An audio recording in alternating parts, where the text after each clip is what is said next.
Hey guys, in today's video, I'm going to show you how to download Reels on Instagram directly to your phone. So, let's get started. First, open the Instagram app and tap on the Reels icon at the bottom. Now, scroll through and find the reel that you want to download. Once you find it, tap on the share icon at the bottom right. Now, swipe through the options and tap on download. The reel will start downloading, and after a few seconds, it will be saved to your phone gallery. Keep in mind, some Reels may not have the download option. This is because the creator has disabled downloads for that video.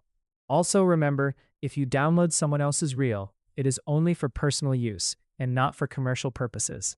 Now, if you want to download your own Reel, just go to your profile, open your Reel, tap on the share icon, and then tap on download. Your video will be saved to your device, and since it's your content, you can use it anywhere. And that's it. That's how you can easily download Reels on Instagram. If you found this helpful, make sure to like and subscribe for more tutorials. Thanks for watching.